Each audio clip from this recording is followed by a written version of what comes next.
Hello students, today we are going to start our last chapter of physics of class 10th science. Now the last chapter of physics is human eye and colorful world.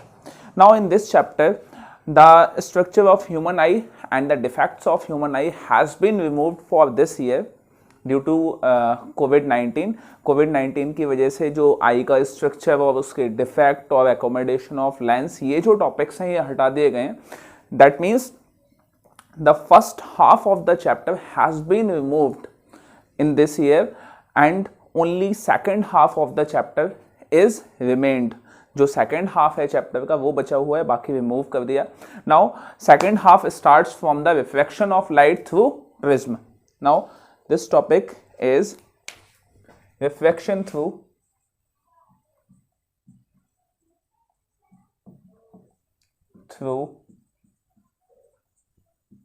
prism. So before we start the study of reflection of light through prism, first of all we will understand that what is prism. As you can see from the picture that prism is a triangular shaped three-dimensional object that is transparent. Prism क्या होता है? इसका shape triangular होता है और ये three dimensional transparent object होता है. It is the simplest definition of prism. Prism की ये सिंपलेस्ट डेफिनेशन है. तो देखिए it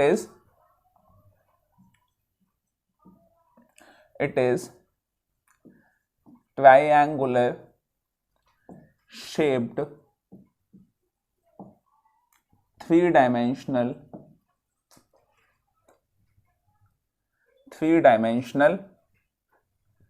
transparent object.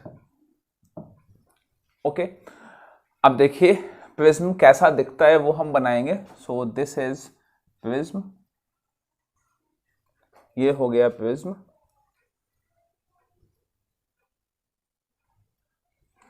So this is prism. ये प्रिज्म है. अब देखिए ये जो प्रिज्म है ये अलग अलग एंगल्स के आते हैं. जो हमारी लैबोरेटरी में होता है वो ज़्यादातर 60 डिग्री प्रिज्म होता है. तो यहाँ से जो एंगल मेजर होता है this is A and it is known as angle of prism. अलग अलग, जैसे मैंने बोला कि अलग अलग डिग्री के प्रिज्म आते हैं. ये 60 डिग्री का जो लैबोरेटरी में आपको ज़्यादातर मिलेगा अपनी फिजिक्स लैब में, that will B 60 degree prism. और अलग अलग आते हैं जैसे कि ये वाला जो प्रिज्म हो गया this is it will be 30 degree prism. ये वाला जो हो गया this will be 90 degree prism. तो अलग अलग डिग्री के प्रिज्म आते हैं. So this is angle of prism. और वो एंगल प्रिज्म कहाँ से मेजर किया जाता है? डिग्री एंगल कहाँ से मेजर किया जाता है? वो ऊपर वाले एंगल से, वर्टेक्स से मेजर किया जाता है. तो देखिए अब हम देखेंगे कि इससे रिफ्लेक्शन कैसे होता है. तो देखिए कोई भी लाइट वे जो प्रिज्म पे आती है वो फॉर एग्जाम्पल लाइट वे इस तरह से आई और उसने प्रिज्म को ऐसे हिट किया. ठीक है, इस लाइट वे को जाना ऐसे चाहिए था लेकिन यहाँ पे ये पड़ी. तो यहाँ पे हम क्या बनाएंगे? यहाँ पे हम बना देंगे इसके लिए नॉर्मल. लाइट वे जहाँ पे भी हिट करता है वहाँ पे हम नॉर्मल ड्रॉ कर देंगे और इस नॉर्मल को हम नाम दे देंगे दैट इज नॉर्मल 1. नॉर्मल 1 इसलिए क्योंकि अभी इसके बाद एक और नॉर्मल हम ड्रॉ करने वाले हैं. ठीक है, अब नॉर्मल 1 और इंसिडेंट रे के बीच का एंगल, इंसिडेंट वे के बीच का एंगल क्या हो गया? Angle of incidence. लाइट वे को जाना सीधा चाहिए था बट ये लाइट वे जो है वो क्योंकि एयर से ग्लास में जा रही है so it will get bend towards normal. Normal की तरफ ये लाइट वे बेंड हो जाएगी कुछ इस तरह से. ठीक है, और नॉर्मल और रिफ्लेक्टेड वे, ये कौन सी वे है? दिस इज रिफ्लेक्टेड वे. मैं इसको नाम दे देता हूं यहाँ पे. ये this is reflected ray. Normal और रिफ्लेक्टेड रे का जो के बीच का जो एंगल होता है that is angle of reflection. ये एंगल ऑफ रिफ्लेक्शन हो गया. अब ये लाइट रे जो दूसरे सरफेस पे पहुंच के हिट किया है इसने, वहां पे अगेन हम एक नॉर्मल ड्रॉ करेंगे और ये जो नॉर्मल होगा this normal will be N two, और ये लाइट वे जिसको जाना ऐसे चाहिए, ये लाइट वे बैंड हो जाएगी क्योंकि ग्लास से एयर में बाहर निकल रही है, so this light ray will get bend away from the normal, ये light ray away from the normal इस तरह से बैंड हो जाएगी। क्योंकि ये लाइट वे प्रिज्म से बाहर निकली है, तो बाहर निकलने वाली लाइट वे को हम बोलते हैं emergent ray. This is emergent ray and this is the angle between normal and emergent ray, this is angle of emergence. क्या समझ में आ गई बात? क्या क्लियर हो गई? तो ये कंप्लीट इसका डायग्राम होता है, इसके कंप्लीट मार्क्स मिलते हैं, सही डायग्राम बनाने पे आपको मार्क्स मिलते हैं। तो एक चीज़ और यहाँ पे अभी रह गई है कि ये वाली जो लाइट वे थी वो इस तरह से आई, ये वाली लाइट वे ऐसी चली गई, ये जहाँ गई है उसके पाथ को पीछे की तरफ आप ट्रेस कीजिए, तो पीछे की तरफ हम ट्रेस करेंगे तो आपको कुछ एंगल मिलेगा। वो एंगल कैसा? देखिए, लाइट वे ये जा ऐसे रही थी, लेकिन ये लाइट वे यहाँ से ऐसे बैंड हो गई, ठीक है। तो सवाल ये है कि ये अपने रास्ते से कितना बैंड हो गई, ये अपने रास्ते से कितना डेविएट हो गई। डेविएट होने को हम मुड़ना कहते हैं। ये अपने रास्ते से कितना डेविएट हो गई, और अगर मैं उसको एंगल की फॉर्म में मेजर करना चाहता हूँ तो उसका एंगल कितना निकल के आएगा। तो देखिए, एंगल आप कैसे लेंगे? जाना उसको कहाँ था? इस रास्ते। गई वो कहाँ? इस रास्ते। तो जाने वाले रास्ते और गई वाले रास्ते के बीच का जो एंगल होगा, this is angle of deviation. This is angle of deviation. इतना वो मुड़ गई है, और एंगल ऑफ डेविएशन को डेल्टा से रिप्रेजेंट किया जाता है।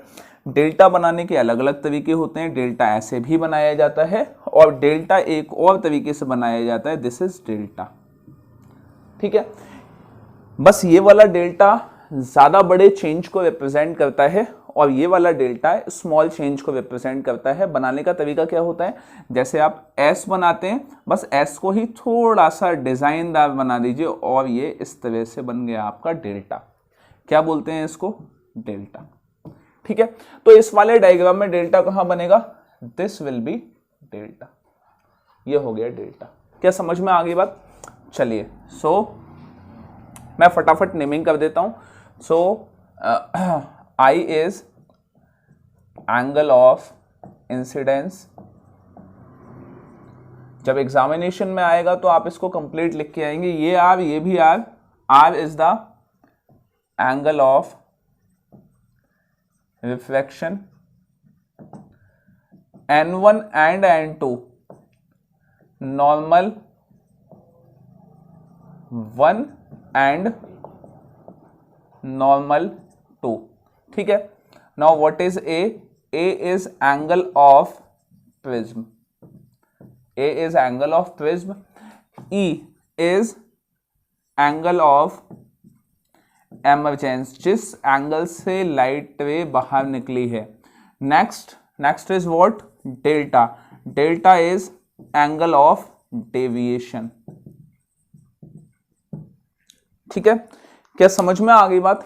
तो देखिए, एंगल ऑफ डेविएशन को मैं थोड़ा सा डिफाइन कर देता हूं बस, कि एंगल ऑफ डेविएशन क्या है। Basically angle of deviation is the angle between the path of incident way and path of emergent way. Emergent वे ये वाली वे, और इंसिडेंट वे, इन दोनों के बीच का एंगल ही तो डेल्टा है। तो मैं इसको बस लिख देता हूं। देखिए, it is the angle between path of incident way and emergent ray। So this is the angle of deviation। ये कंप्लीट आता है इस तरह से। इसका डायग्राम बनाने के लिए आपसे पूछा क्या जाएगा, trace the path of light passing through the prism. Prism से कोई लाइट वे पास हो रही है तो आपको उसका पाथ ट्रेस करना है हमेशा। तो हमेशा वो ऐसे ही बनेगी। आप कहीं ऐसे ना कर दें कि लाइट वे को ऐसे लेके आए और ऐसे लाने के बाद लाइट वे को ऐसे पहुंचा दें। दिस विल बी रॉन्ग, ये कंप्लीटली गलत हो जाएगा। एक डायग्राम और बच्चे बनाते हैं बड़ा गड़बड़ सा। वो कैसा बनाते हैं? लाइट वे को ऐसे लाते हैं और ऐसे लाने के बाद ऐसे मोड़ देते हैं। बिल्कुल गलत है। बस याद रखिएगा कि लाइट रे जो इंसिडेंट होगी वो भी बॉटम की तरफ ही होगी, बॉटम मतलब प्रिज्म का बॉटम, वो भी बॉटम की तरफ ही आएगी और रिफ्रैक्शन के बाद बॉटम की साइड ही जाएगी वो, ठीक है, और कहीं नहीं जाएगी। तो गलत मत कीजिएगा डायग्राम को, ये आपको 2 मार्क्स देके जाएगा, कई बार पूछा जाता है ये बोर्ड एग्जामिनेशन में, ठीक है। चलिए अब आगे बात करते हैं हम। नेक्स्ट एक और क्वेश्चन यहां से बनता है, वो एक और क्वेश्चन क्या है वो देखिए। एक और क्वेश्चन है that will be in the form of question, write the different factors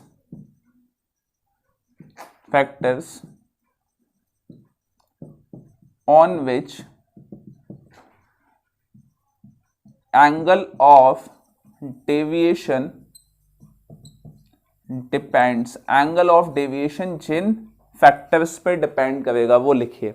तो देखिए कौन कौन से फैक्टर हो सकते हैं। देखिए डिपेंड करता है, एंगल ऑफ डेविएशन डिपेंड करेगा किस किस चीज पे, कि एंगल ऑफ इंसिडेंस कैसा है। आपने एंगल ऑफ इंसिडेंस ज्यादा रखा है तो एंगल ऑफ डेविएशन पे फर्क जरूर पड़ेगा, वो ज्यादा या कम होता रहेगा, ठीक है। तो फर्स्ट क्या है, first factor is angle of incidence. चलिए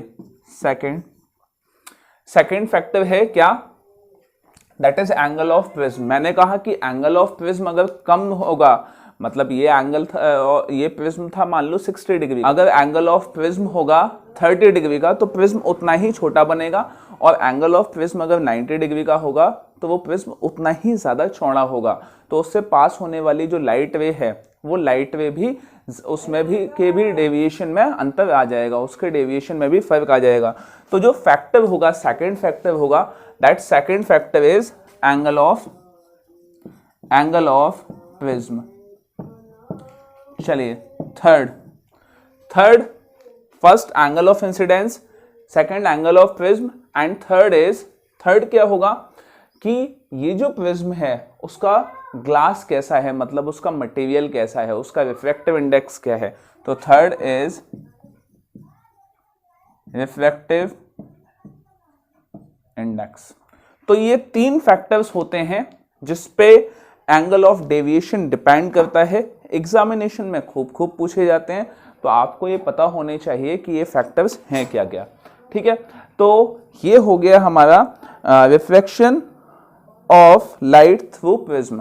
Now after this we will study about dispersion of light. इसके बाद हम dispersion of light के बारे में पढ़ेंगे।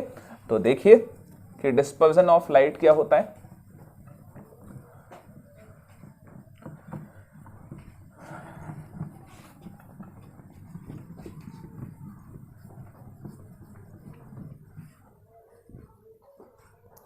चलिए नेक्स्ट इज dispersion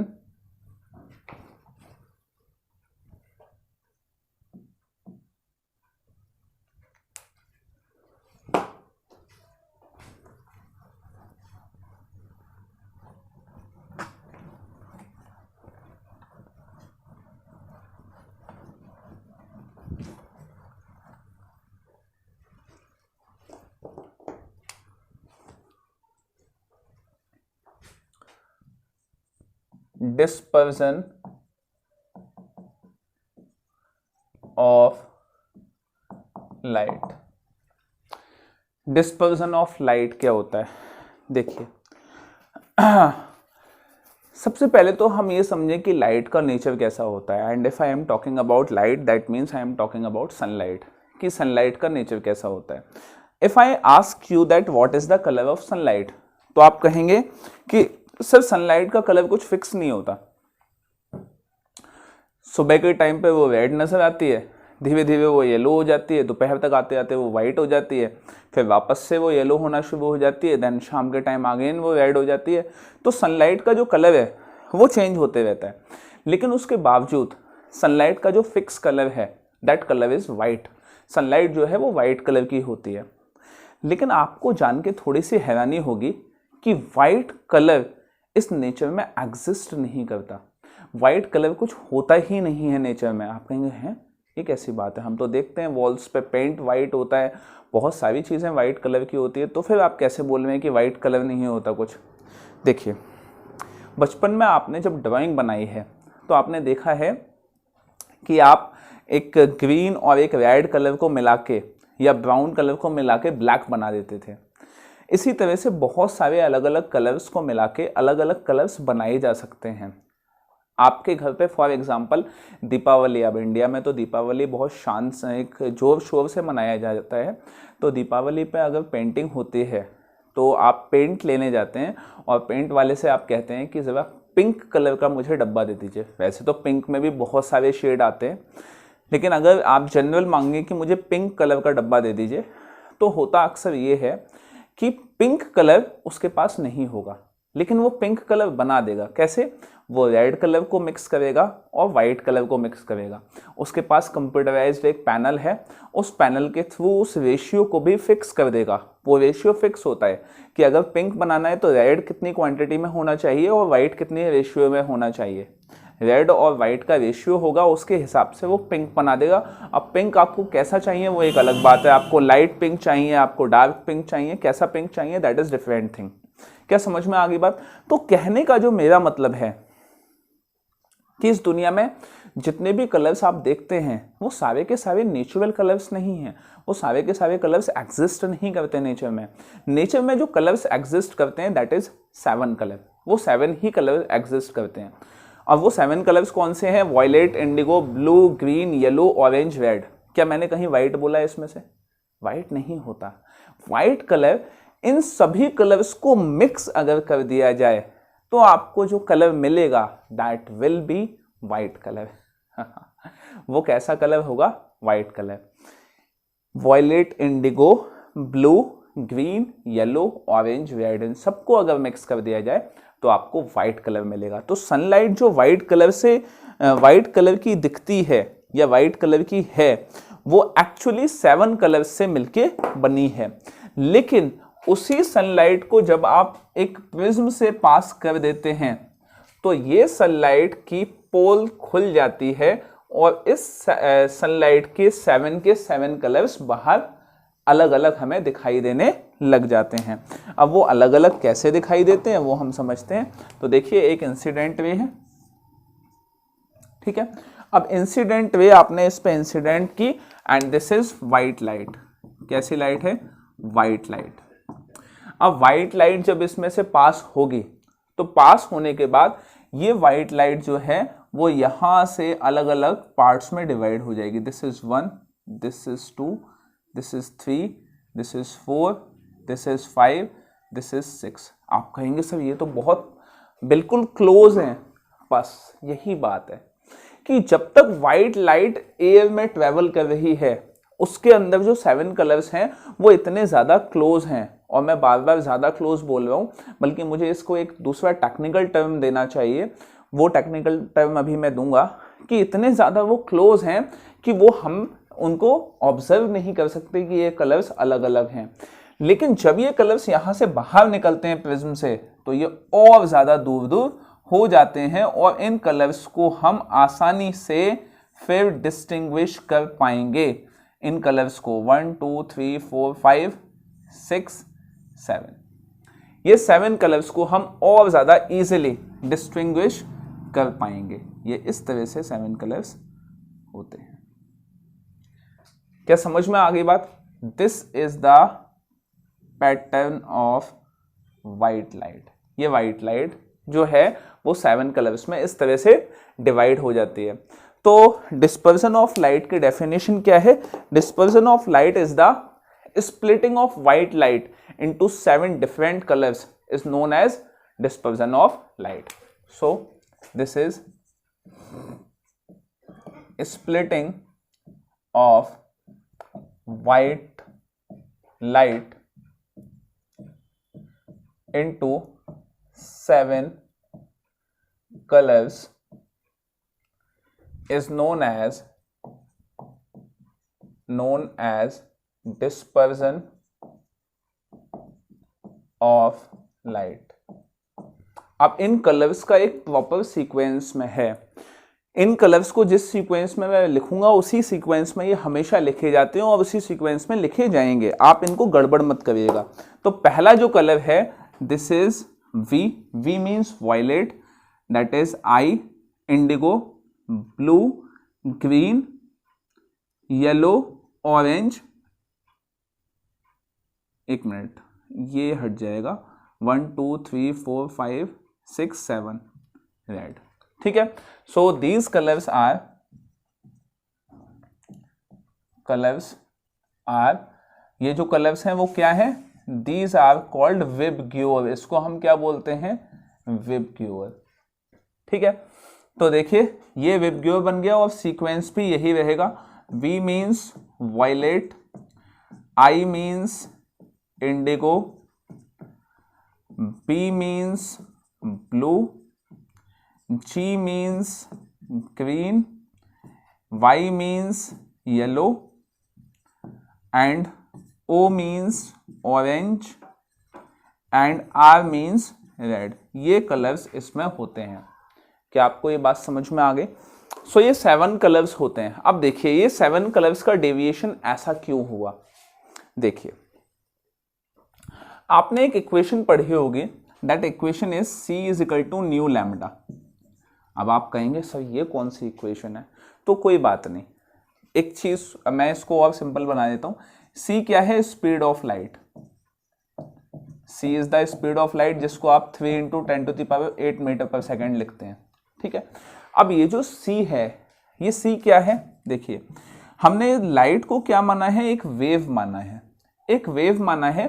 तो वेव में क्या होती है, फ्रीक्वेंसी, ये जो न्यू जो मैंने लिखा है इससे फ्रीक्वेंसी को डिनोट करते हैं और लैम्डा से वेवलेंथ को। अगर मैं आपसे पूछूं कि वेवलेंथ क्या होती है तो आप बताएंगे कि 2 क्रेस्ट या 2 ट्रफ के बीच की दूरी को हम वेवलेंथ कहते हैं, ठीक है। चलिए अब आपने एक चीज पढ़ी हुई है कि जब हम व्हाइट लाइट को एक ग्लास से पास करते हैं, प्रिज्म किसका बना हुआ है, ग्लास का ही तो बना हुआ है, तो जब हम लाइट को ग्लास से पास करते हैं तो उसकी स्पीड जो है वो रिड्यूस हो जाती है, उसकी स्पीड रिड्यूस हो जाएगी। अब अगर स्पीड कम हो गई है तो इसका मतलब है कि इन दोनों में से कौन सी चीज कम हो गई, फ्रीक्वेंसी कभी कम नहीं होती, क्या चीज कम हो जाती है, वेवलेंथ कम हो जाती है। क्या समझ में आ गई बात? तो इसका मतलब है कि स्पीड जो है वो डायरेक्टली प्रोपोर्शनल है किसके, वेवलेंथ के। अब आप कहेंगे सर हमें ये वाली इक्वेशन तो समझ ही नहीं आई, कैसे आई थी, तो देखिए सर स्पीड, ये जो फ्रीक्वेंसी होती है ये 1 टाइम पीरियड होती है, ये तो पढ़ा है ना आपने, ठीक है। तो speed is equal to distance travelled by time, यही तो होता है, ठीक है। डिस्टेंस जो है आपने अभी अभी बोला, that is the distance between 2 trough and 2 crest is known as what, wavelength. तो हमने डिस्टेंस को किससे लिख दिया, वेवलेंथ। बनाते कैसे हैं, लैम्डा ऐसे बनाते हैं, और ये क्या है, इनटू 1/t, ठीक है। ये टाइम पीरियड को 1/t लिख दिया। 1/t क्या है, 1/t इज फ्रीक्वेंसी, और फ्रीक्वेंसी को किससे बनाते हैं, न्यू से, और स्पीड को c से डिनोट कर दिया। तो क्या ये वाली इक्वेशन आ गई? तो परेशान मत होना कि ये वाली इक्वेशन कैसे आ गई, सेम है। अब देखिए मैं था कहा कि जैसे जैसे आप स्पीड लाइट की कम होगी वैसे वैसे उसकी वेवलेंथ भी कम होती जाएगी। और वेवलेंथ क्या है, this is the distance between 2 quest and 2 ट्वेफ्स। और वेवलेंथ की और एक अच्छी डेफिनेशन है, वो क्या है, it is the distance travelled by wave, distance travelled by wave in 1 cycle. एक साइकिल में उसने जितना डिस्टेंस ट्रेवल किया है। अब एक साइकिल हम किसको मानते हैं, देखिए यहां से गया ऊपर, इसको मानते हैं एक आधी साइकिल, ठीक है। उसके बाद यहां से यहां आया, दिस इज कंप्लीट 1 साइकिल, ये होगी क्या, 1 साइकिल। तो कोई भी वेव जो एक साइकिल में डिस्टेंस ट्रेवल करती है उसको हम बोलते हैं क्या, वेवलेंथ। अब आपने कहा कि व्हाइट लाइट में 7 अलग अलग कलर्स हैं, ये कलर्स जो डिनोट किए जाते हैं वो वेवलेंथ से ही डिनोट किए जाते हैं। हर कलर की अपनी एक अलग वेवलेंथ होती है, उसकी जो पहचान होती है वो एक अलग वेवलेंथ से होती है हर कलर की। आपकी आंखों में जो सेंसर्स हैं रॉड एंड कोन्स, वो क्या बताते हैं कि लाइट की इंटेंसिटी क्या है और दूसरा लाइट का कलर क्या है।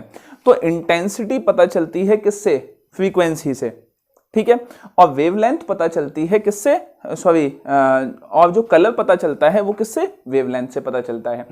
अब देखिए ये जो 7 कलर्स थे, इन 7 कलर्स की सबसे अलग अलग वेवलेंथ थी।